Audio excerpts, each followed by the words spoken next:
start rolling.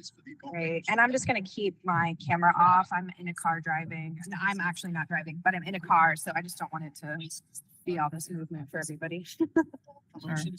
Okay. Joanna, do you have a script of what you need to say for? I do. It's all printed out in my hands, but if the audio messes up or anything, if you guys will just kind of swoop in and help me a little. You bet. Thank you.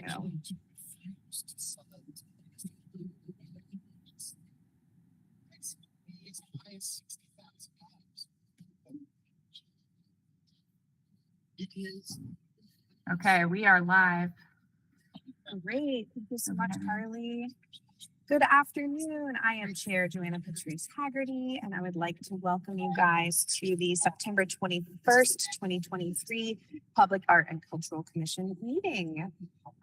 We currently have 7 members with 2 open seats. I believe that is correct.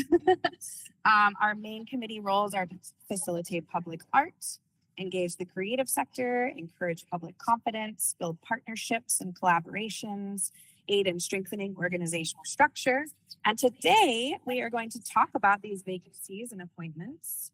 We're going to discuss our PAC ordinance, and we are going to talk about some of the PAC Square Plaza visioning updates. So the next thing I'm going to do, we are also streaming live on our virtual engagement hub, which is accessible through the virtual engagement hub link on the front page of the city website and also linked on the committee page. We also have an option for the public to listen live by phone. For those of you out there today with us, welcome. I will now go through and introduce all of the committee members who are participating virtually. Please make sure to mute your microphone if you're not speaking. When you have a question, you can unmute yourself. That would be great. So let's see. Vice Chair Allie McGee. Present. Katie Cornell. Present. Andrew Fletcher. Can you guys see if he's here? I'm sorry, I can't really on the phone. I do not see him here, Joanna. Okay, thank you. All right, Shirley Whitesides. Do not see Shirley Whitesides yet. Okay, thank you. Pat Kappas. Present. And Pete Perez. Present. Awesome. Well, that is us. So to help our audience follow along, I'm going to state each section of the agenda aloud, and then we'll also do a vocal roll call for each vote that we may have. So I believe we can kick it off. Is that correct, Steph or Carly? Yeah, I think we can go ahead. I am Awesome. presenting that presentation I put together. Great. That's Thank you so much. Can you see it, Joanna? I mean, barely, but I did look at it earlier. So let's see if I can't make that a little bit bigger for me. Yeah, it looks like I can pull that up a little bit more too. But I also have the agenda printed out, so don't you worry. So Okay. the first thing I have on our list is going to be the administrative items. Steph, if you want to kind of do the update on the vacancies and appointments, then we can talk about any vote if there needs to be, right? Well, I think the first thing that we need to do is vote on the meeting from minutes. Yes, July sorry. 2023. Oh, that's But so funny. do we have quorum to be able to do that? Yeah, that's true. We do? Okay. Okay. Great. Forgive me. For some reason on my printed copy, that seems blank. I see Joanna vote, but I missed that it was for the meeting minutes. So did everybody get a chance to look at our last meeting minutes? Any thoughts or updates on those that we have for that?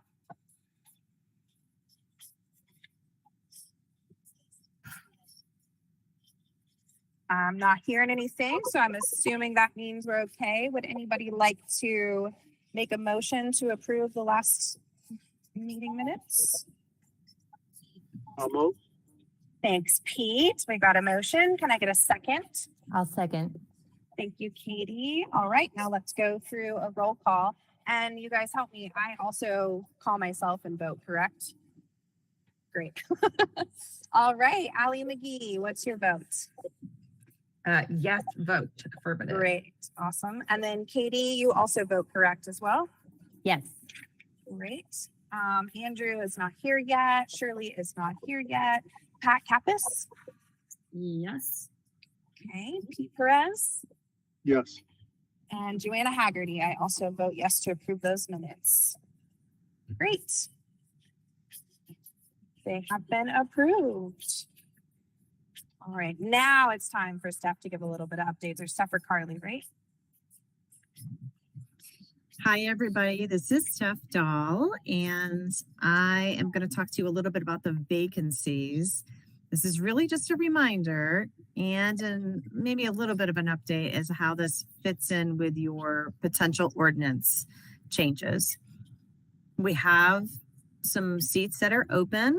We have some seats that are going to come open once Katie and Andrew roll off, but we were keeping them on until somebody else was appointed. The next application deadline is going to be October 11th, because we have asked City Council to hold any of the nominations until January, so that you all can consider those 4 vacancies in the context of your discussion today, which is who should be on this commission. That's both from the standpoint of, like, should you create some new seats that are standing seats for partner organizations? And also, this gives you some time to talk with each other about the qualities, skills, or other determinants that you want council to think about regarding other appointments. So are there any questions about that? Okay, so we're rolling with what we got. Pat, go ahead. Did you receive any applications? Because we've been promoting it.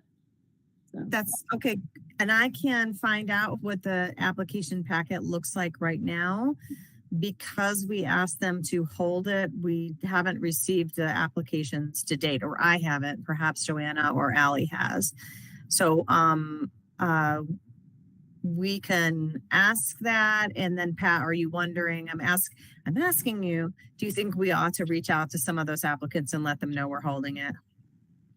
No, I just wanted to make sure that you received some. I know a couple people were planning on applying, so. Okay, I'll take a look and see We what that did get applicant some. I looks like. totally forgot. Yeah. Yep.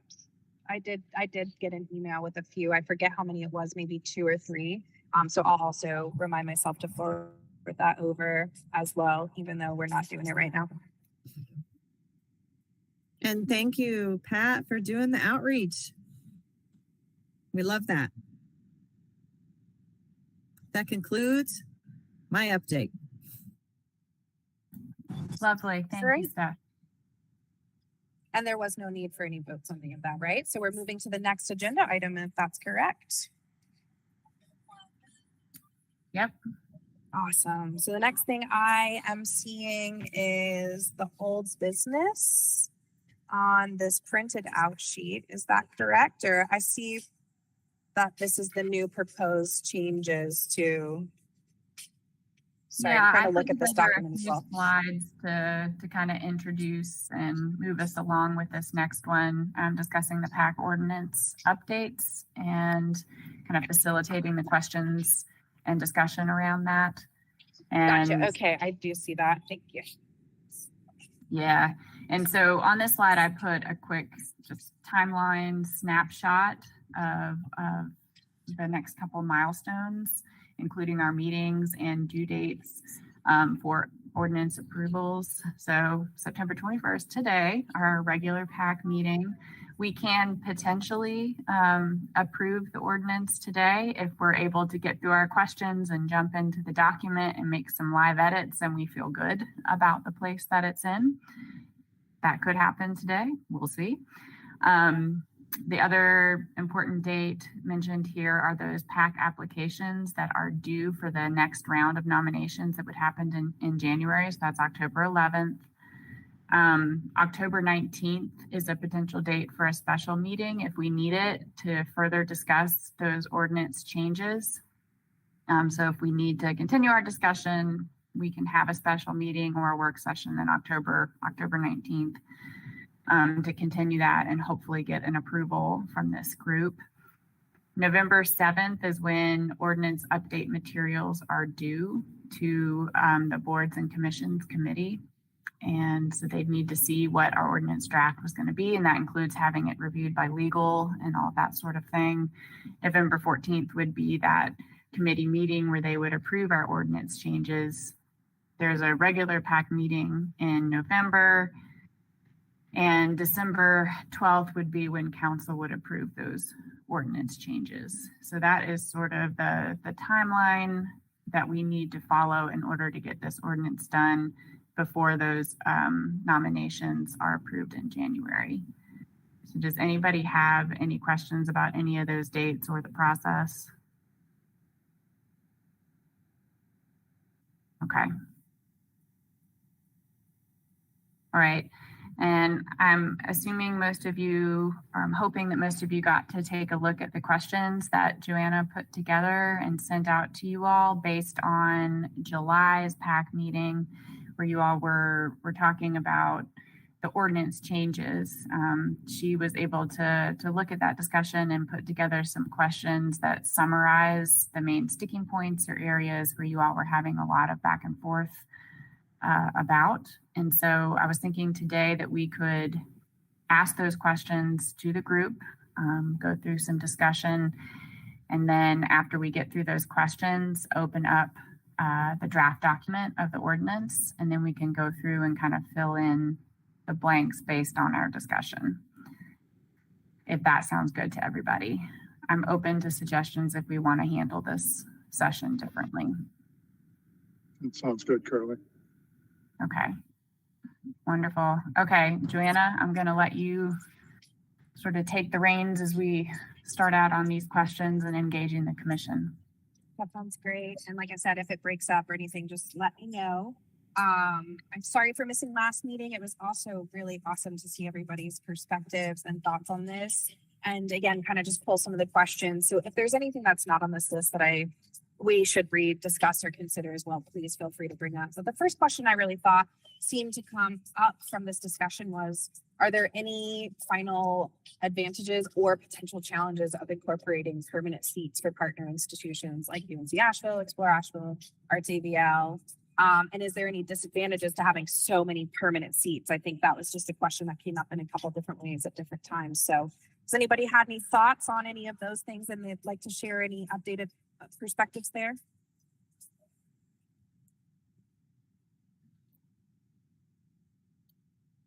This is Pat. I'll just say, I think that it would be more of an advantage to have these permanent seats to strengthen the committee and have more representation and commitment. Yeah, I think that's a good point. Oh, go ahead, Pete. From my perspective, I think the Arts AVL and Explore Asheville are very clear. I'd love to hear some discussion about the advantages of the academic side of the equation, because part of the discussion we had was not just should an academic institution be part of it, but is it automatically UNCA? Should we consider other institutions, etc.? So that I'm less clear about. I'm more clear about the other two. Would be where I weigh in. Yeah, I think that makes total sense. Is there anybody who feels that it is a disadvantage at this point? Let's just make sure that there's space for that. But I think most of us are in agreement that this feels like the right move for that piece at least. And then we can move into UNCA specifically.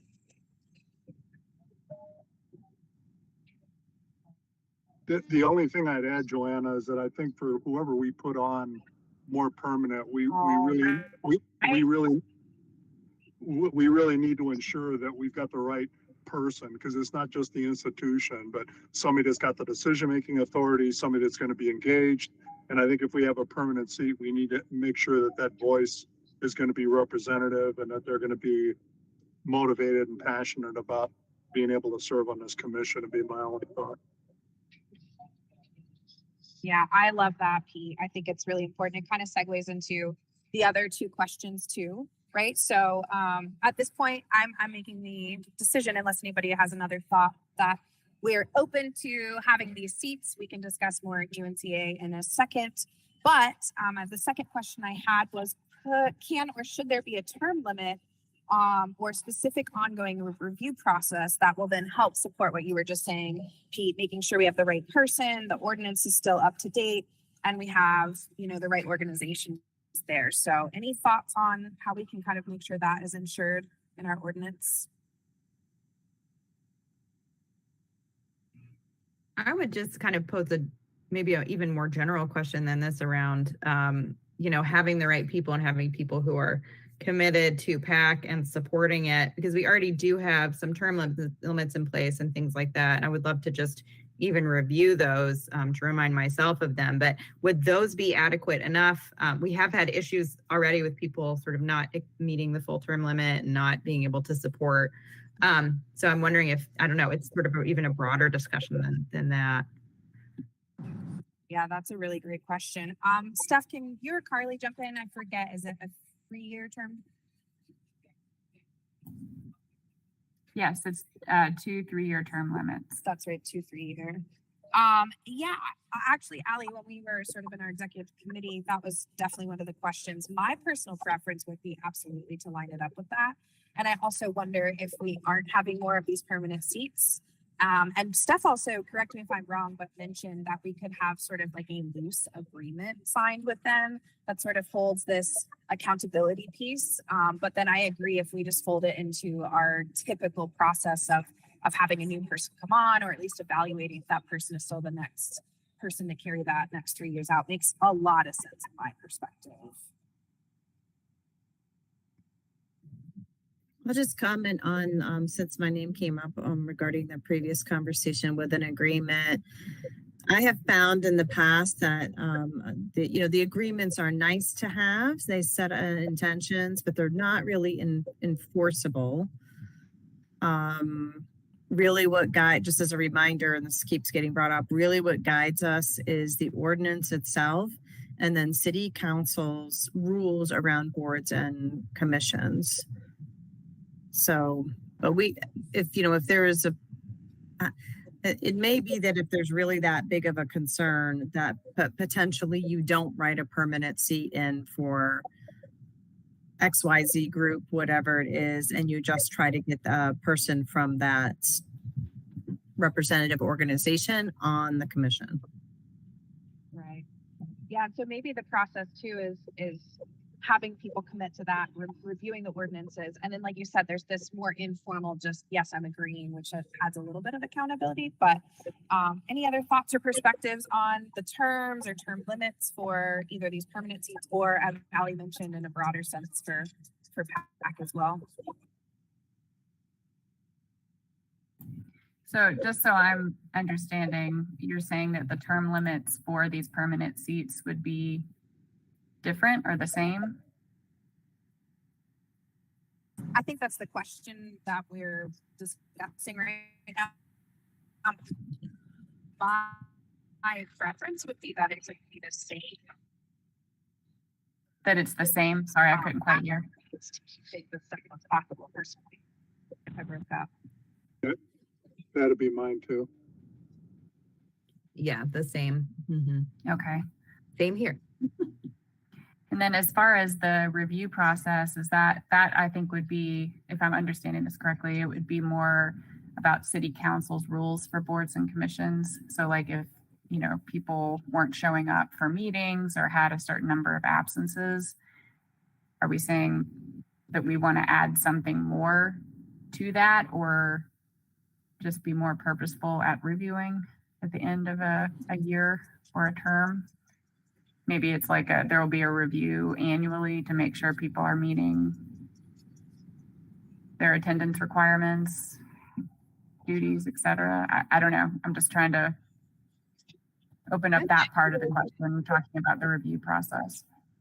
I like the idea of kind of keeping it the same as we have, which wouldn't add significantly to any workload or anything, but also just being, I like the idea of just being more purposeful, really following up with people about the term limits and, well, not term limits, but missing meetings and things like that. Sorry. Is that something we would need to add to the ordinance stuff for anyone?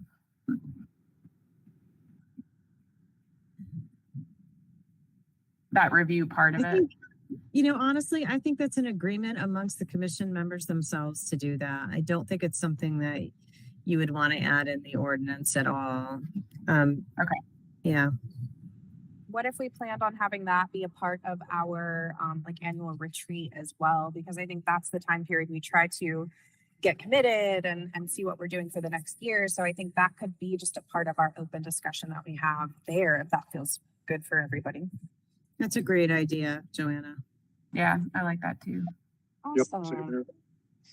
Okay. So what I'm hearing is yes to permanent seats, yes to the same terms and all the same ordinances that we have already or rules that we have for the board members. We will review that annually. And then the last question I really had was kind of diving in to UNCA specifically as a permanent seat over other educational institutions. What specific qualities or contributions make them a candidate? Or I really love Shirley's perspective here. I wish she was here to share a little more, but should we make the ordinance more broad to include arts education institutions and or K-12?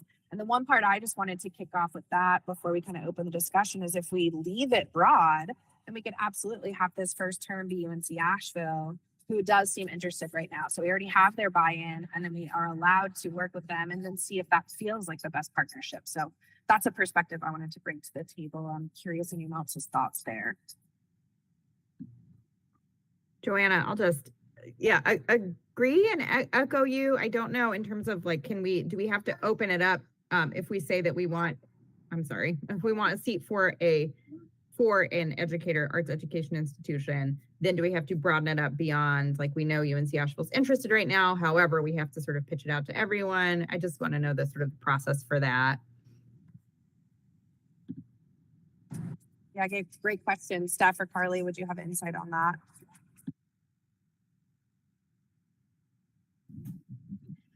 Can you repeat that? I just want to make sure I understand what you're saying. What would we need to do? Right. So if it's let me think about it. If we are saying that UNC Asheville's interested now, we've identified, that someone might come on from there and be interested, would we still, if we included in the ordinance a more broad statement that we want an arts education institution and or K through 12, would we still have to open up the application and sort of put the word out so more than UNC Asheville could see it, or could we appoint someone from UNC Asheville this year? Okay. Yeah, you would still thank you for clarifying that. You absolutely still would have an open and transparent application process, and City Council is going to make that appointment if they feel like appointing, an Asheville High art teacher instead of a UNC Asheville arts administrator. That is their prerogative once that ordinance gets adopted. You may at any time provide comment to City Council that helps them understand what skills and qualifications you're looking for. So if you would say to them, we have this for any arts institution or any arts educational institution. However, we're really looking to build a partnership with UNC Asheville because of the pipeline of artists they're creating in our community, or because of the resources that STEAM Studio has historically and probably in the future going to provide to public art projects. They would absolutely take into consideration your thoughts. And the other idea, okay, Dito, I see your mic unmuted. Go ahead. I was just going to weigh in. I think the thinking behind this seat in particular was more focused on higher ed because they could have helped a lot with different public art projects in the past. That is not as easily accomplished with K-12 groups. So I think we're looking for partners that can bring something to the table to help push public art projects forward. So just adding that into the conversation. Yeah, I think that's a valuable point. I wonder how we would feel about using the broader term and then seeing what applications we get in, and then really allowing ourselves to decide, is UNC Asheville the best partner? Who knows? Maybe there's another higher ed, maybe AV Tech wants to, or, I'm just saying, what would that look like too? So what are other people's thoughts on zoning and on having it be UNC Asheville and or making it a more broad seat?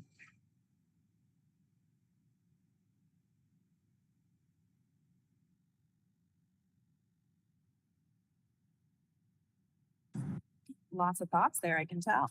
I did see Andrew join too. So Andrew, if you have any particular perspectives, I know that at the last meeting, this was definitely one of the thoughts that you had. As much as you love UNC Asheville, there was a bit of a question. So if you've got any thoughts there, feel free to chime in. Yeah, and thanks, Joanna, and sorry for jumping in late here. I think, from my knowledge, UNC Asheville would at this point have the most competitive, probably approach to it. So, at this moment in time, it would feel, I think, a lot in some ways safer to go with UNC Asheville. But if we want to future-proof the ordinance, we may not need to restrict it that much and just stick to, higher ed. And that way, if there was a great in the future, a great public arts program to be developed at one of our other local higher education institutions, we'd be able to use that without having to rewrite the ordinance. That would be my only concern at this point. I think that the applications from UNCA would be so competitive that it would almost be de facto UNCA.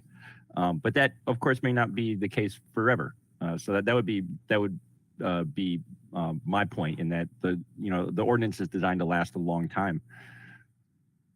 Right. Yeah, that's a great question. And remind me, Steph, I feel like we talked about the fact that, did we have it written that we are supposed to look at this ordinance every so often? I think Steph had Steph- to step away for a second. Yeah, Steph had to step Oh, away for just a moment. thank you. Do you know And the answer to that, Carly? I don't know the answer to that. If there I is feel a- like, I and don't. Kate, oh, sorry, go ahead, Carly. No, you go ahead. I was just gonna say, I feel like she said that we were supposed to, but that hasn't been happening just because there's so much going on. Katie, do you have any So thoughts there? the public art master plan was supposed to be reviewed every 5 years. That's Okay, what okay. it says. Okay. Our ordinance is on an as needed basis. So at Okay. any time you could review it. Yeah. Yeah, I guess I'm just trying to beg the question of, do we give ourselves the freedom to be flexible? Do we give ourselves the freedom to change it later? It seems like we can kind of go any direction. One other question, which we may also need staff for, would the possibility of writing it in a way that says UNC Asheville or a higher education institution be possible, or is that just being crazy? I think the "or" is superfluous at that point. In what way? If you're saying, this or, it's kind of the same as saying any. Yeah, I think that's fair too. Well, does anybody have a strong opinion as to whether we should assign it to UNC Asheville or assign it to a more broader term right now? Is anybody leaning in one camp or the other? I'm just curious what kind of conversations have been had with UNCA and what, how they've responded to this idea. This I'll let is Steph. Yes. Yeah. Gonna. This is Steph. We've had very short conversations with staff from UNCA who are willing to further this discussion. They like the idea. I think, we don't, let's see. They like the idea and probably don't want to sign some kind of, agreement about what that participation looks like, but just like any other sitting seat that we would have on a board of commission, just have it be outlined like it is for a county commissioner or it is for a member of the arts community. In this case, it's for a staff member from UNC Asheville or an art, whatever that looks like, educational institution. And they believe that it would provide stronger opportunities for partnerships between both their staff and also their students on public art projects moving forward. So, we did talk to Explore Asheville as well. They're also amenable to participating on the commission. I know that there is strong support from Explore Asheville and from Arts AVL. So, I would be in favor of saying just a higher ed institution. I also like the idea of having the flexibility there. I mean, we can revisit the ordinance whenever we want, but then we have to revisit it and it could potentially slow something down if we need to move quickly. So Yeah. It also gives us the freedom, like Katie and Andrew are saying right now too, to get that application in, see what we get, and then see if there's anybody else that would be a better fit. Although I agree with Andrew, they would likely be the natural one. So any other last minute thoughts, feelings, or questions? It sounds like we're kind of coming to a decision. It almost feels like we could start pulling up the ordinance and looking at some of that. If anyone else has anything else, we'd love to hear that too. The only thing I'd add is to really be careful, not just to pick the institution, because UNCA could be a very clear linear contact with what it is we're doing, but not have the willingness or the energy to get behind it. So if two of the three organizations are there and we feel comfortable about their commitment, part of our screen needs to be how serious are they about this, and they're willing to put forward a sizable or the right contact to be on this commission. So I'm kind of hesitant only looking at the institution in addition to really vetting out, like you said, Stephanie, you started conversations with them, whoever we pick, I think we'd be a lot better off. We knew we had commitment behind it.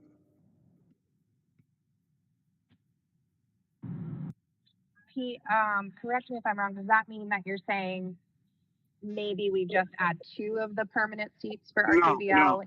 Okay, just want to make sure.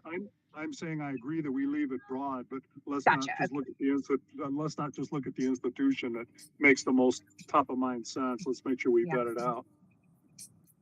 Okay, awesome. Well, the last question we had on this list was why should or shouldn't we include special events in our ordinance? And I know this is a big topic too, so I'm super curious if anybody has any kickoff thoughts for this one.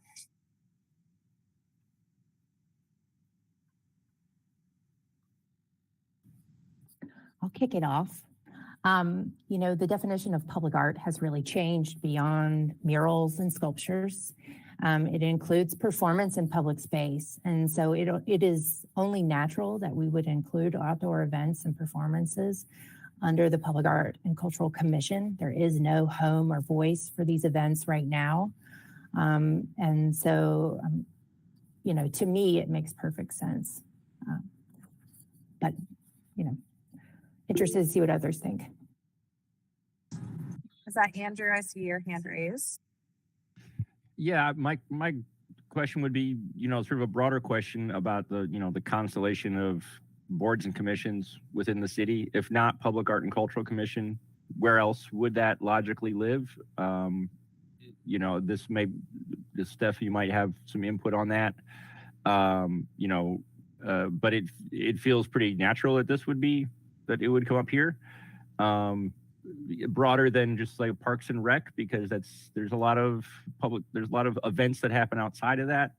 So it feels that the purview is correct. And I guess my curiosity would just be like, is there anybody else that this is going to have overlap is going to cause confusion with other boards and commissions? I'll share with the Public Art and Cultural Commission that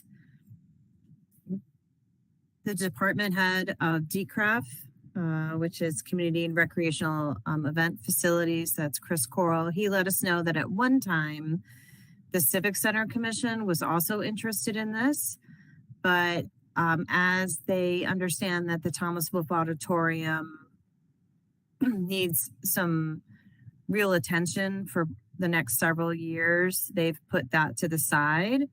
So the thought is that perhaps they would enjoy seeing someone taking this on, knowing that they don't have the ability to do that right now. That's really helpful context, Steph. So that kind of clears it up for me. My opinion is then, yes, we should include special events. I also think the frequency of special events would be helpful just in continuing to activate the PAC as well. It would be something to always be chatting about, something that we would always be, coming to the table with ideas for. I'm definitely in favor of it. Arts AVL is also now administering the event support grant, so it's a natural fit. If we put the Arts AVL seat on the ordinance. I think we feel pretty confident on that one, so that feels good. Yeah, I mean, obviously, as someone who's been an events coordinator, I really agree with what Katie said. Arts is placemaking as much as it is a mural or things like that. So it's a pretty natural understanding for me, and I appreciate what you just teased out, Andrew, too. We don't want to add, too many cooks to the kitchen. So I'm also in favor. Pete or Kat, do you guys have any thoughts? I'm aligned with the discussion. I think that's the right direction. Because then, I mean, to me, the main thing is we can make sure we have our hands not just on direction, but execution too, and have some feedback about it all.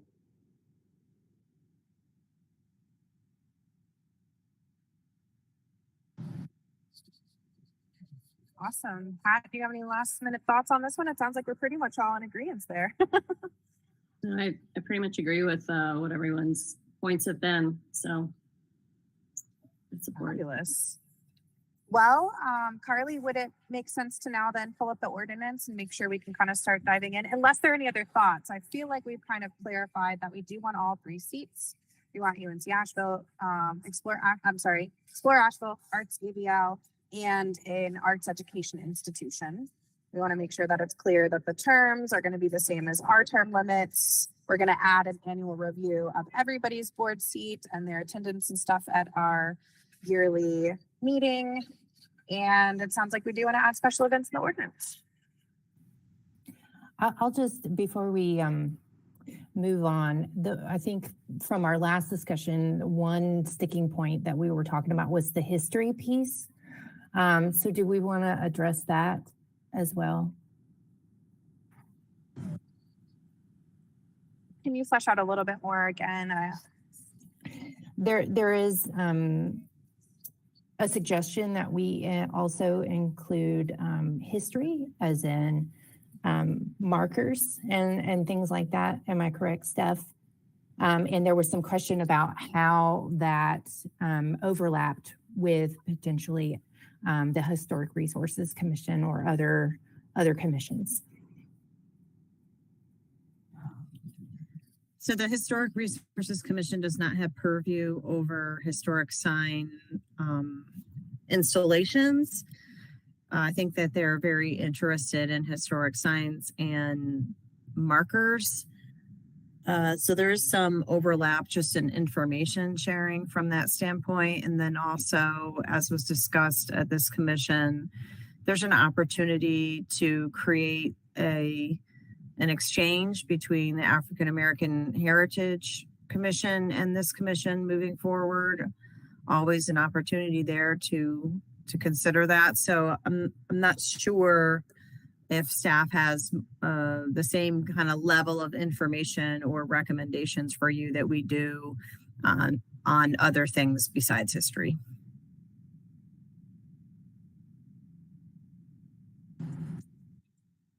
I'm happy to open the floor to other people's thoughts or perspectives. It sounds like that one may need more teasing out. I don't know if we would want to use that for the next meeting or if we want to try and kind of get the ordinance where we are. So I'm curious other people's perspectives there as well.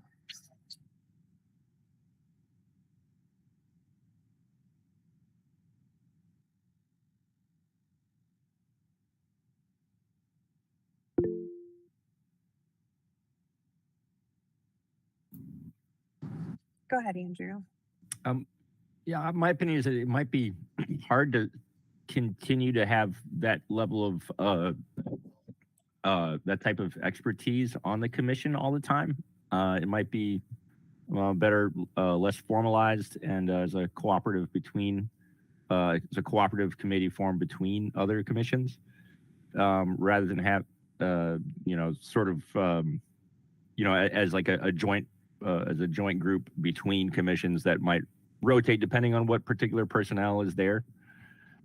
Because one of the things I think we have to look out for is like being too specific and try to have a dream team casting idea that we can't always cast properly. And so I don't want to get us too boxed in on who has to be on the commission. So that'd be kind of my opinion. I think that leaves us a little more flexible if we don't if we don't enshrine it in the ordinance, and we sort of make it based on, who's particularly on the commission, what their skill sets are, and make it a cooperative effort between our commission and others that have relevance.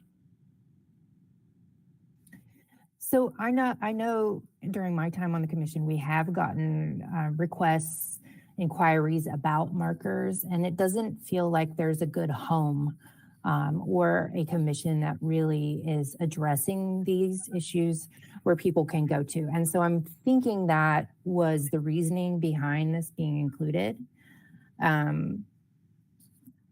Does staff have any thoughts about that? I guess from my understanding, or I'm assuming that where this kind of spawned from or was sparked from was a lot of the discussions we've been having around Pack Square, and that there are a lot of markers and mementos and things throughout the park that we're not even sure who placed them or why they were placed. And there have been some inquiries in and around the plaza about placing markers, and there's no sort of guidelines or kind of things, checklists that we kind of go through to make sure that the person that is placing that marker has done their due diligence, and that we're understanding that it's being placed in the correct context, I suppose. Is that sort of where this history, adding the history piece to PAC's purview was originated, or was it somewhere else?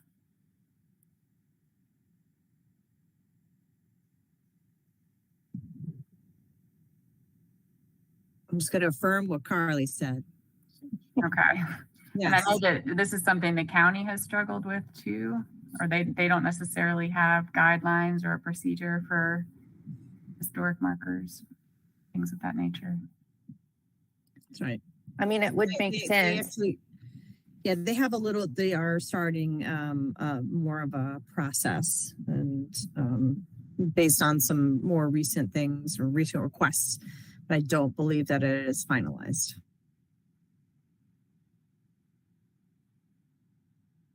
Yeah, I'm trying to think too in all of these, just like the extension of our scope, the different like subcommittees that we would potentially need to form to kind of put some guidelines around some of this stuff so that we are able to operate efficiently in those realms.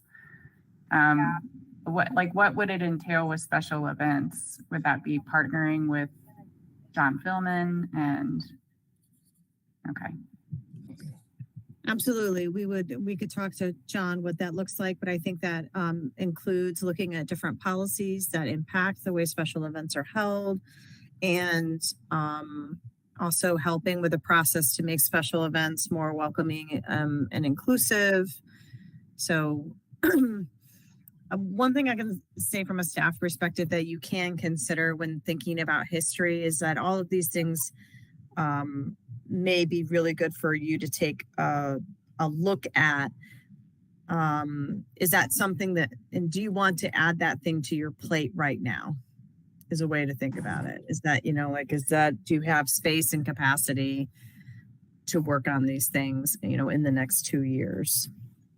Does it come with any funding? No. Yeah, that was a bit of what I wanted to say. I mean, we are a board that is holding on to two people whose terms have ended because we haven't been able to replace them. We're trying to activate new people. To me, I worry about adding something that is lost in the system and needs a lot of support like that right now. And also, I think history absolutely overlaps with art, but it doesn't feel like the same direct link that the special events are, at least in my perspective. So I would worry about adding too much to the ordinance, changing too much to what we're doing right now, to give us that time to kind of coalesce and be a team that's working towards a couple goals.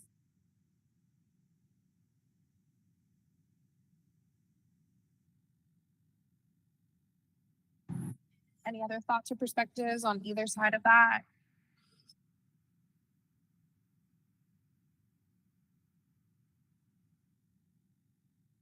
Okay. So it seems, do people generally agree, maybe not including history right now? Special events is a yay unanimously? Okay. All right, I do think we're in a place where we can open up the document. So let me.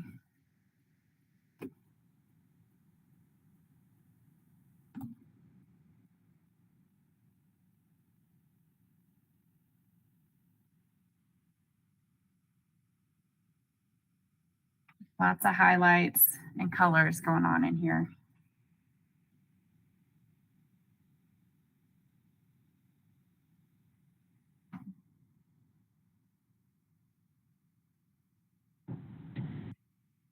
Okay. Carly, do you want me to kind of go through this, or are you going to be able? Are you okay to handle this piece of it since you're in the document? Yeah, I can move through since I'm kind of running the ship here. Thank you. I'm assuming I'm going to put it on suggesting, so everything that I do is marked up and we can kind of see where we're taking things out or adding in suggestions. Yeah, if people want to click on the link and hop into the doc, we can all edit and add suggestions and comments at the same time. So I guess we just decided that we're not going to put history in here. So I'm assuming that we're going to want to mark that out.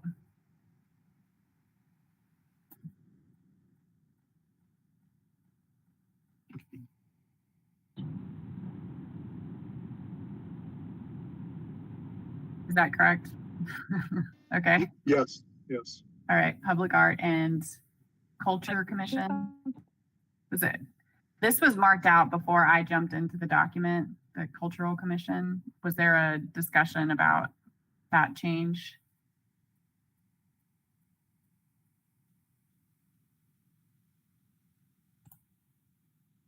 Feels just like grammar, right? We're using like a noun instead of an adjective. Is that what the difference is? Feels minor. Culture feels more appropriate than cultural.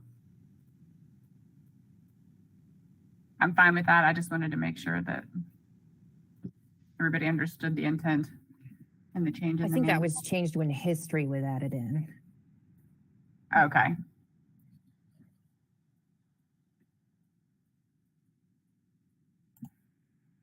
Public Art and Culture Commission sounds good to me, but totally up to you all. You want to? I agree with I that. wonder if that doesn't. Yeah, I think it adds the events piece. Mm-hmm. Yeah. It is slightly more precise, I think, than cultural. Works better.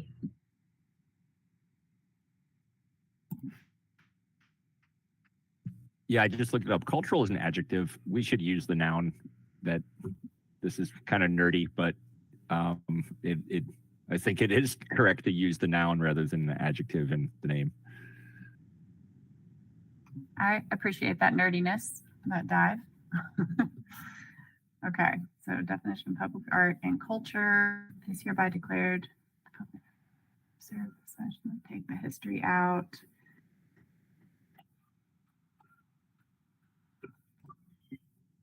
And then we have the definition of public art, where there's some workshopping happening here. Temporary, permanent, and temporary work of art created by artists, or I put craftsperson just for, gender neutral. Yeah, I like that. And cited in a public space and accessible or visible for the public to experience. There was an addition here. Some artwork cited on private property but accessible or visible for the public to experience may also be considered as public art if, and then there wasn't anything after that. And I was wondering if that was something that where we were trying to differentiate between pieces that are in the public art collection versus just art that can be enjoyed by the public. I wasn't entirely sure how to finish off that sentence, but I think that was part of the place partners agreement, like if there was an agreement with the city. okay. So I made a suggestion here that we could complete that as if, but wouldn't be a part of the city's public art collection unless a formal agreement is signed. it's something like that. So like close that sentence out the way it was intended. Yeah, that sounds good. That's Steph's sentence, so I don't know what her thought was.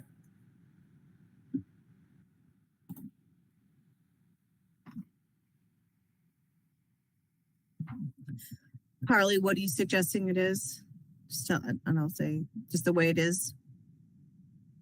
But wouldn't be part of the city's public art collection unless a formal agreement has been signed. Thank you. Something like that. Yes. Okay. And I think another add here was public art can include murals, sculpture, memorials, community art, digital new media, and performance and festivals, as long as it is located in a public space and open to the public. Public art does not include any architectural or landscape design except when developed by an artist. I guess the main question here is, are we leaving anything out? Do we need to reword anything? Do we feel like this encompasses the definition that we want to provide for public art? We are putting memorials in here and we just kind of nixed history. So that might be one that we take out. Or, I mean, it's kind of a gray area. So I think it's still, so I want to just reiterate that, you know, the history one is still it is still a gray area. The public art collection does include any of the memorials that we have in public spaces. it does. It does. So like Okay. the Vance Monument is part of the city's public art collection. So just Okay. keeping that in mind. Yes. Okay, I so think we should probably keep memorials, this in. keep it in. Yes, okay. Okay, any other thoughts? Do we want to leave it a little more open, you know, as in like public art can include, but is not limited to? I love that little clause. Because as soon as you say what art is, an artist will come up with something new. Okay. It's the nature of it. That's the nature of an artist, yes. And something we want to encourage too.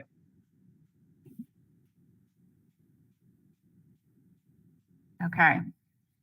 We can always go back, but I'm gonna keep moving. How are we doing on time? I know I'm a little worried. I see 4:54.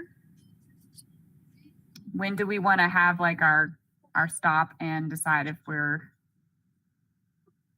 going to approve this today or if we are going to have a special meeting next month? I had 5 on the agenda to let Steph do some of the Pack Square updates, but that only gives us 6 minutes. I feel like I think Sunny have was good about it momentum on this 5:15. right now, but sorry, did somebody say something? I did. I think Pete said he had a hard out at 5:15. Yeah, I'd prefer if we could at least kind of get it finished, but I'm open to whatever everyone else needs. Chair, I'm What- happy to just send out an update on Pack Square and ask for input by email and let you guys keep going. Okay, that feels good. How does everyone else feel about just trying to get this completed and vote? Seeing some head nods. Awesome. Well, let's just do it. All right, all right. Okay, so this was changed to 11 members from 9, but I do feel like it should be 12, right? Because we're talking about a 3 permanent seats. That's a great question, but I'd say that we were talking about changing some of the seats that exist now to those permanent seats. So originally, we were not discussing adding new seats. We were just discussing transforming the existing. Gotcha. Right, okay. Yeah, and even numbered seats on a voting commission is awkward That's true. because it can lead to ties, however unlikely. So we would keep it at 9 members and just have 3 of those be permanent seats. Is that correct? Okay.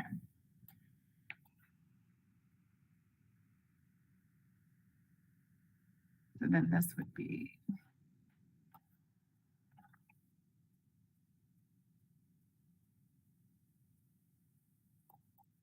Okay, so then we have 1 executive level staff member of Arts AVL, that designated arts agency for Buncombe County. Are we okay with that wording for that permanent seat? And we have 1 executive level staff member from Buncombe County Tourism Development Authority. We need to add the higher ed seat Right. and then change the section 1 to say 6 members. Yeah, I did. I Okay, got yeah. that one there. Yep. Good. Good call though. Okay, so we have.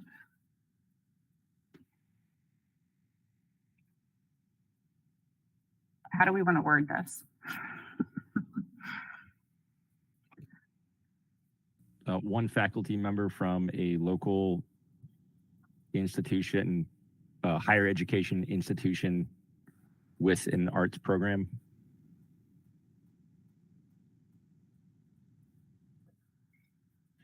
Might want to say faculty or staff, like maybe we get the dean. Yeah, I would expand to faculty or staff. Yeah. Maybe call it administrative, faculty or administrative, Yeah. something like that.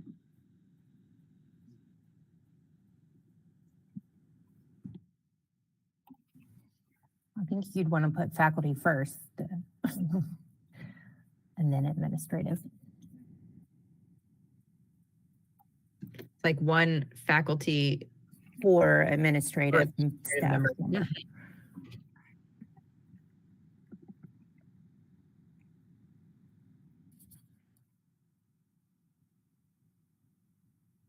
I don't think it's an arts institution. I just think it's a higher education institution.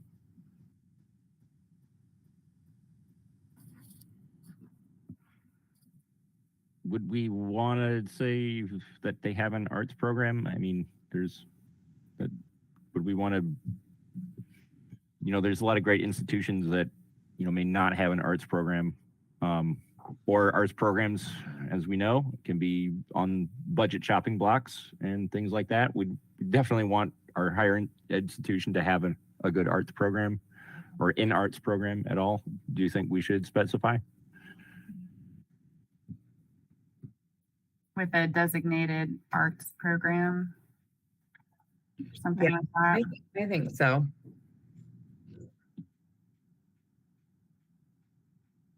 Man, it's sausage making.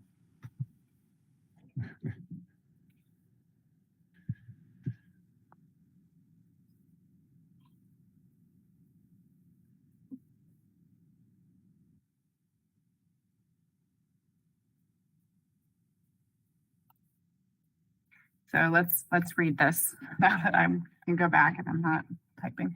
1 faculty or administrative staff member from a local higher education institution with a designated arts program. Does that sound good? Heads nodding. Yeah, that sounds great. Okay. None of you get compensation for your services, unfortunately. Let's see, terms of service. Members of the board may serve for a maximum of 2 3-year terms subject to reappointment. So it looks like maybe we just take this part out, but with the exception of the person serving in the positions allocated both at large. So maybe we just say both at large and permanent seats. Seat members or something like that. I know at Downtown Commission, there's a permanent seat from Asheville Downtown Association, and they appoint to it, and there's no term limit for it. You know, the same, if they have the same executive director for a decade because they're successful and well, you know, relationship and networked in the community, that seems to be an advantage to the board, or the, you know, that commission. So See that? and also there's, the pool is limited because we're specifying these seats, the pool is more limited. And we may want to broaden that pool time-wise if we're going to limit it organization-wise, you know what I mean? A way to just, I don't know, I guess Steph kind of talked about this in like not adding too much to an ordinance, but I think the point more is just making sure that it is still the right person. So yeah, I agree. I don't mind having someone sit longer, but just making sure that we're really assessing, is this still the right person from that organization, feels like an important thought to include.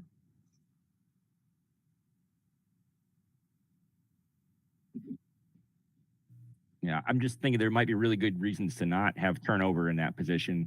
You know, if we get like a department head from let's say we got like an arts department head from UNCA, and they're, you know, they have a lot more career left than they have term left on the commission. You know, would we want to lose them because of this provision? I would say no. You know, the terms, you know, the term is a term. And so there would be no automatic reappointment, but having a term limit on those seats might box us in. I think for the at-large seats should have turnover, but when you're stipulating that an organization has a seat, yeah, I think it could get tricky. Is there a way though that we can, again, like assess whether that is the right person without having to say there's a specific term that they can serve? Again, my fear is we're just going to have someone who maybe isn't, but maybe that just comes back to that annual review conversation that we already discussed having too. I think as long as their seat becomes open, that they would remain eligible for reappointment, but they'd also have to compete for their job. They'd also have to compete for the seat versus someone else. And I think the term limit provision, what bothers me about it is that you might have someone that everybody wants to keep and you wouldn't be able to keep them. And when there's no logical replacement for them, and you wouldn't be serving our goals if we were in that situation in the future. I think that's a great point. Steph or Carly, do you guys have recommendations on how we could word this? I'm sorry, I'm having trouble hearing it. How they get blank this? How we can word it. How can we word it? I'm sorry. That's okay. I know I'm driving her in a car. Sorry. It's quite all right. I would just say at-large members of the board may serve for a maximum of 2 3-year terms. Positions allocated for Arts AVL, Explore Asheville, and Higher Ed must be reappointed every 3 years, but there's no term limit. I don't know that you need, so we have to have term limits. That's the city rules. Okay. Well, that clears that up. Yeah. And there's no need to specify that then. Yeah, I think you're good. So leaving it the way that it's worded now, or take this out? Like it does need to.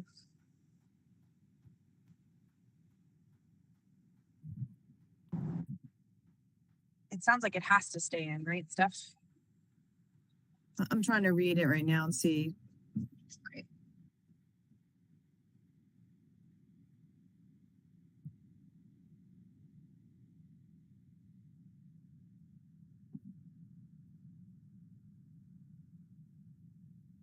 I think you can nix everything that's highlighted.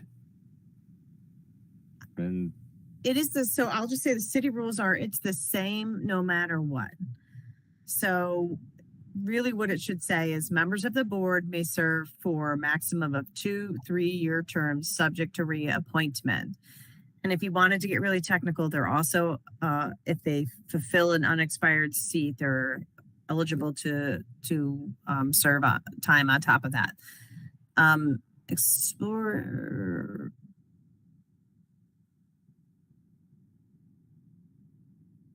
And you can, everything else can be nixed until all members shall serve until their successors are duly appointed and qualified.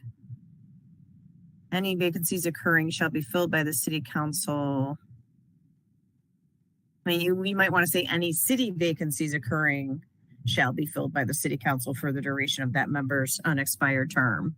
The city's not, so if there's an Arts AVL seat, and Arts AVL decides that, let's just say they appoint someone, we'll call him Patton Avenue. His name is Patton Avenue. And he works for Arts AVL, and he's appointed by the Board of Arts AVL to serve. And then he leaves, and the board declines to appoint someone else to that seat. It's basically going to sit vacant until they do appoint someone. I've never seen any other language that reverts that filling to city council. There's one, and it's a very special exception. But again, I encourage you to keep your language consistent with pretty much every other board and commission, which is you can have seats that are appointed to other people, but your terms of office are just going to be the same for everybody. And the way that it's appointed by those boards. Those are now appointing boards.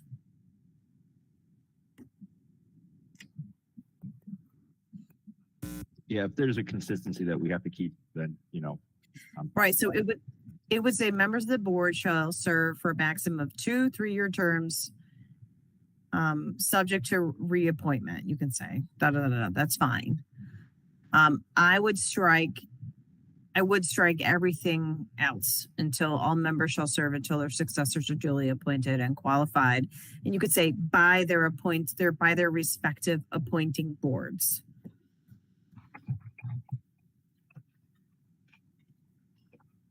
And then strike that any vacancies occurring be filled by city council.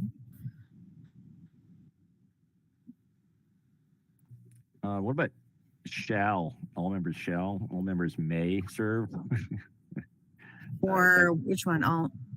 At second to last sentence, all members shall serve until their successors are duly. Yeah, you can put in shall. It can be members of the board shall serve for a maximum. No, not for a maximum. This one here, he's saying may serve until Yeah. their successors are duly appointed and qualified. That's right. Yeah. You're not forced to. Good one. Right. That's my catch there. I'm just sorry. Okay. All right. So let me just read it out loud for everyone, since there was a lot of workshopping going on here. Members of the board may serve for a maximum of 2 3-year terms subject to reappointment. At-large members will be eligible, or all members will be, right? All members will be eligible for reappointment for 1 term. All members may serve until their successors are duly appointed and qualified by their respective appointing boards. Does that sound So good? no, all members will be eligible for reappointment for 1 term. That's not technically correct because people can be reappointed twice, depending on if they're serving somebody's unexpired term. Okay, So I would just take that out. the whole sentence. Yeah. And we could add something in there to reflect the language for all boards and commissions with that. Or I mean, and honestly, you could say members of the board shall serve for a maximum of 2 3-year terms subject to reappointment and following the rules of the city of Asheville's boards and commissions policy. Or as described in the city's boards and commissions policy. And that way, that just covers everything. So if the city changes the way that they do boards and commissions, it changes the way you also operate. okay, I think that's good. Members of the board may serve for a maximum of 2 3-year terms subject to reappointment and as described by the city's boards and commissions policy. Yeah, I like what you've got right now. Okay, I'm gonna move on unless anybody's burning to say something. Okay. Okay, we took out the Director of Parks and Recreation since that has not been the case for a while. I was saying that we don't technically have the Urban Design and Place Strategies division anymore. So should we say Planning and Urban Design Director or his or her designee shall serve, since this isn't That really sounds great. Yep. okay.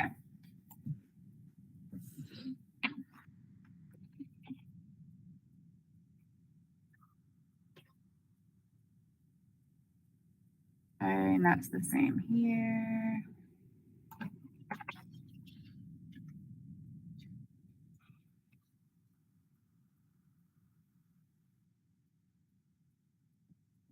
Ooh.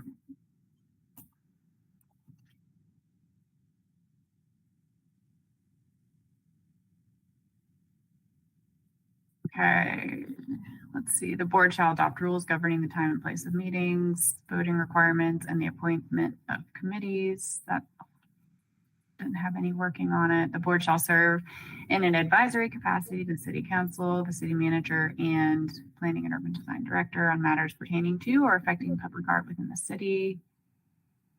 The planning and urban design director or his or her designee shall serve as the city staff member specifically charged with the responsibility of implementing policy recommendations of the board in coordination with other municipal agencies and advisory boards for all projects undertaken by the public art board, that public art and cultural.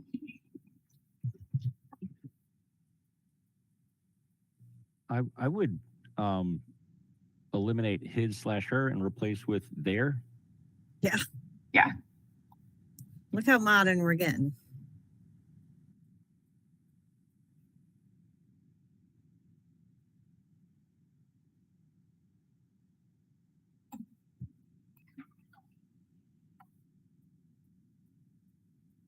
I can go back and make sure we got all that. Okay, and then I think there's one other comment in this whole ordinance. And that is here under purposes, responsibilities, and powers. Should we add something about events and festivals? That was a yes. And then should we add something about the percent of art policy in the selection of budget priorities in here?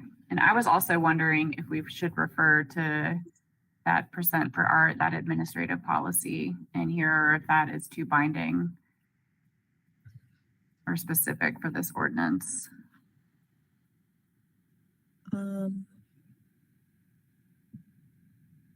No. Wait, so which one is where is it?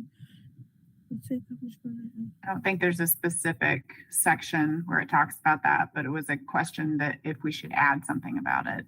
Okay.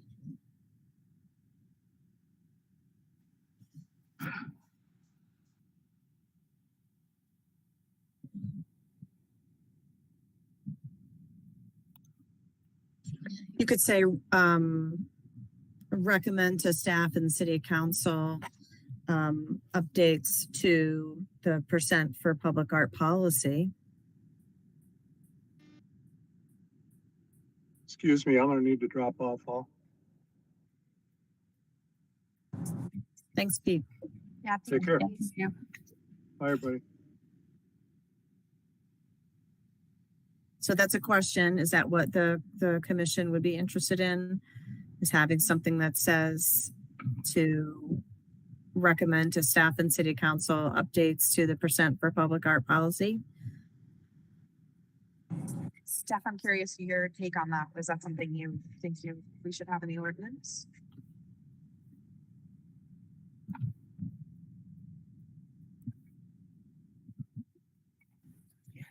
So since I made this comment, I think that I made that comment before the changes were made to the percent for the arts policy. And when it was still, the projects were still associated with the project, the capital project, but now it's in a pot. So I'm not sure if it's still relevant. I would say it's kind of redundant. Without it, there'd be, I mean, no inhibition to, advise on it. That we don't need to be. I don't think we need to be specifically empowered. It's already an art project that we'd be empowered to deal with. It feels like redundant language, and also it's an ordinance referencing a policy, and that feels like a little bit backwards. That's a good point. Yeah, thanks for that clarification. I'm fine with leaving it out. Okay. But we do need to add a sentence in here about events. Maybe facilitate public art in public buildings and public spaces. Yeah, that would make sense. Public spaces, technically. Mm-hmm. I'm also wondering if it's already covered because we updated our definition of public art to include events and festivals. It might. I mean, that's very possible. Good thought. Yeah. If it's in the definitions, then in the actual operationally, then it would be included. True. Okay. Well, I think if we feel good about the way this is all listed here, I think that works for having updated our definition. That carries through. Okay. Well, then I'd have one more just question for Steph, and this is about the events part of it. Would you think that it needs to be, what stumbling blocks would you foresee if we don't include it specifically and we just leave it as a definition that falls under our umbrella here? Could you see it tripping us up in the future?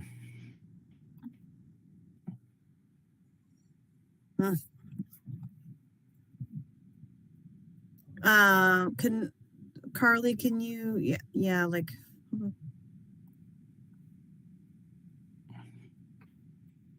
I mean, you could just add facilitate public art and festivals in public buildings and public spaces. And I think that would help cover this. Yeah, I think, and events. I would say events rather than festivals might be Events, yes. Yeah. And public art and public events. It'd be 4 publics in that sentence, but maybe. Hey, totally right. I love public. I think by having public before arts and events. Yeah, that's probably fine. Okay. Did we just do it? Maybe. That's so exciting. Do we just make some law, y'all? I think we did. Not yet. This is like, it's not quite. No, it's not quite. made up You it. there. might have It's made not a official, proposed right? law. I think you made a proposed law and you need to vote on it. It's okay that Pete left. He was, I'm not sure how many people are left, but he did establish a quorum at the beginning of the meeting. Okay. So you do need to get a motion. And what you're looking for with this is to recommend to City Council that your ordinance be amended as written and presented on the meeting on September 21st, 2023. We do have quorum. Still have quorum. Still. Okay. There's 5. So we'll leave you to it. I will make a motion that, the ordinance. No, I just had it. Now it's gone. The ordinance that we have amended be recommended to City Council to be amended. No, I'll second it. thank you.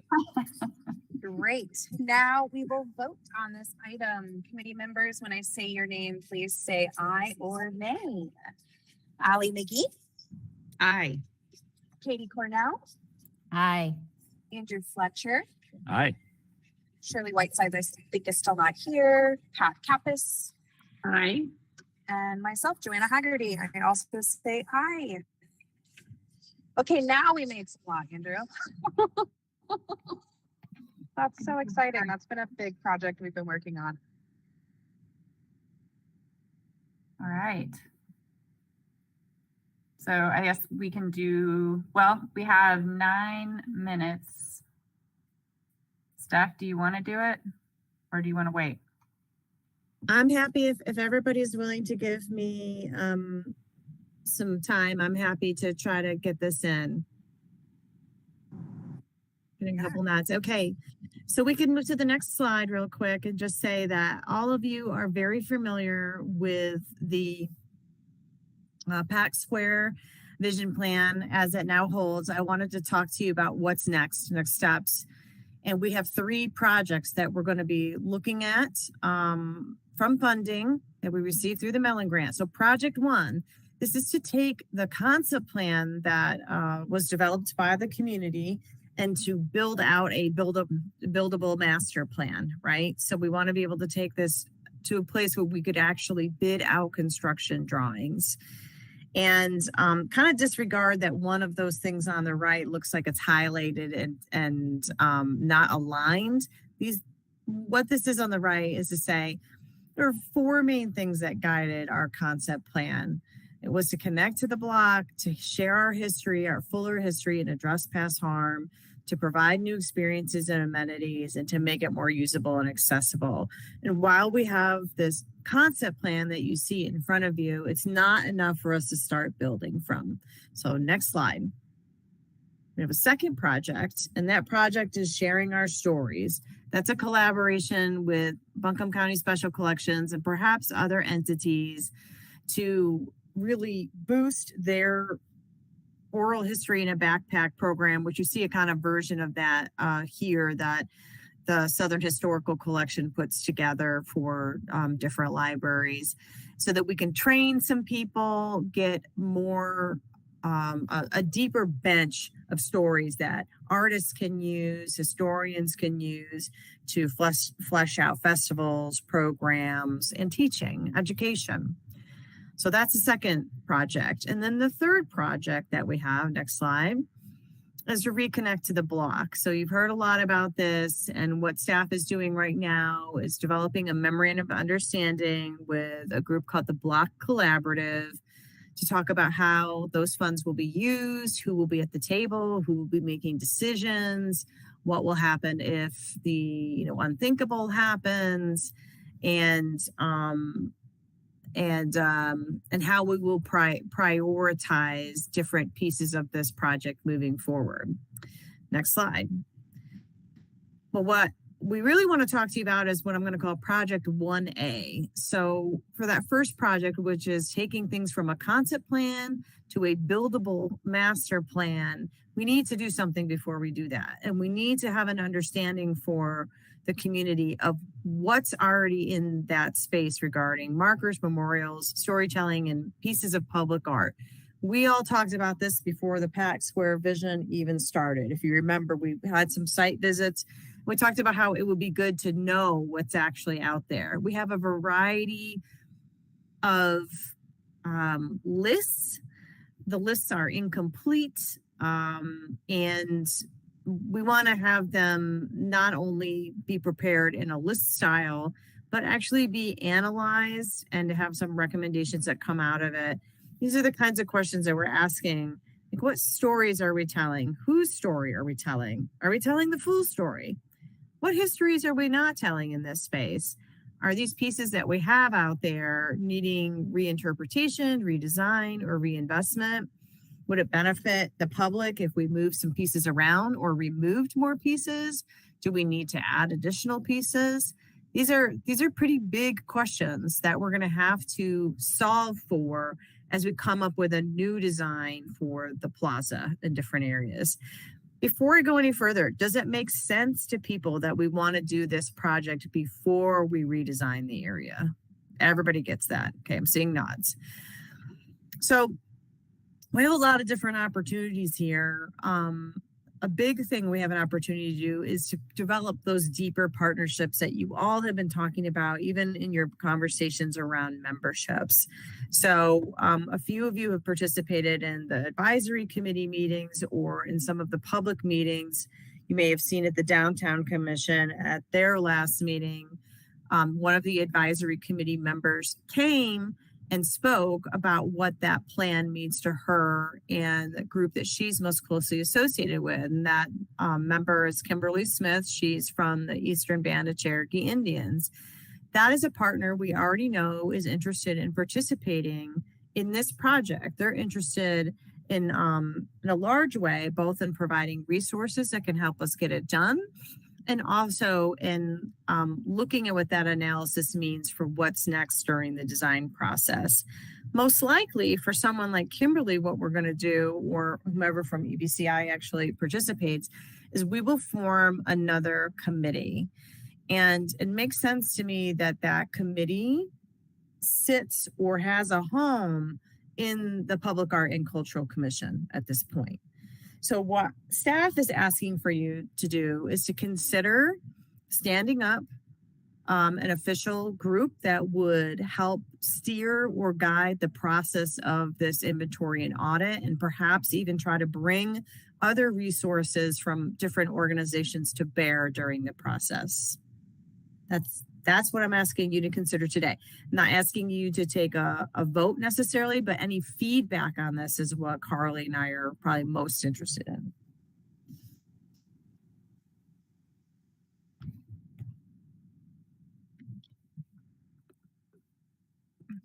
You now can begin talking. All Just right. kidding. I'm curious, are you kind of thinking like a working group stuff or something less formal? I think that it may need to be more formalized, but I don't know the answer to that yet. And I would let the group really dig into that piece. A working group would not advertise its meetings publicly, wouldn't have to notice them. And I'm wondering if what's the best public benefit here? What's in the public's interest? Is it, fine to just have a working group like that? Or do you all think that we need to be noticing these meetings? Would a subcommittee have to have meeting notices, or would that be the same? Yeah, that's right. So if it was like a standing subcommittee that was formally created, you would have noticed meetings. And then if it was just a working group that was casually getting together and just kind of like every once in a while saying, well, let's get together Thursday, you wouldn't notice the meetings. I would think a subcommittee would make more sense. And maybe the model here might be something like the celebrating African Americans in public art, or If it's a subcommittee, you could still do like field trips, right? Because there's some Yes. on the ground kind of work that needs to be done. You would just have to notice like this group is meeting, they're having a mobile session, working, and here's generally where they'll be. One comment I was going to make is based on the working groups that we had been, or that we put together. One of the groups was the artist selection panels as needed and ongoing high priority projects working group. And technically what we had that defined as is focusing on representing PAC on new public art selection panels as needed, supporting longer term high priority projects such as the PAC Square Plaza visioning. Or that's how I thought. That was like right before I stepped away that we were proposing that definition for one of the working groups, but that does overlap with that subcommittee. I don't know if that matters or not, just a point. I like the idea, Carly, that you could potentially use that existing subcommittee to do this work, and perhaps even just kind of have a nickname for the group so it made more sense to the public what you were doing. What was the name of the subcommittee right now? Very long. Yeah. So that's what I'm like, a nickname for the group might help. Artist selection panels as needed and ongoing high priority projects. Would something like special projects cover that? This makes sense to me. I mean, so is this something that feels like it's of interest to the commission to be involved in? Maybe that's the first question. So Steph, I feel like the commission should understand that there's not money in the Mellon grant for the asset inventory. And this would be something that funding from PAC or from public art program would need to help cover. Potentially, yeah. We might have to ask that. I mean, that would be something that staff would consider asking you if there was interest in this program from the people here today. There may be other organizations that are willing to support additional pieces of funding for this. And we may be able to apply for a small grant. I'll say we've been trying to do this for a long time, and this is a great way to get a small portion of it done and maybe build a model for doing a full asset inventory of our whole public art collection, which I feel is really important to have. My thoughts are And this I is think- sorry. Go ahead, Andrew. But my thoughts are this is something that's needful. My personal voice here is that I will not be on the commission long, and I don't want to commit, make a commitment on this. So I'm gonna go with the flow on this. Though I do observe that it is something needful, but I probably won't be around to pitch in on this unless it says outside volunteer. I just wanted to add it feels like the right fit to me, and I agree with Katie that this could be a nice foray into getting that larger audit done. If this can be the first example of it.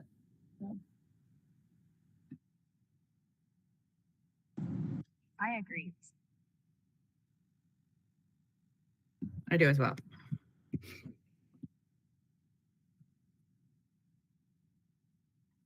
I think that's, we want to give you time now to kind of close your meeting. I think that's good enough input for us right now. We will come back to you at your next meeting or via an email if something happens before then with a bit of a proposal of how this might look. I would ask anyone who is interested in helping us develop that proposal to think about emailing Carly. We were happy to sit down and have some additional brain power on this one. Okay, thank you. Okay, I think in the interest of time, I will just move on to public comment. Just make sure that there's nobody on the line. There is not.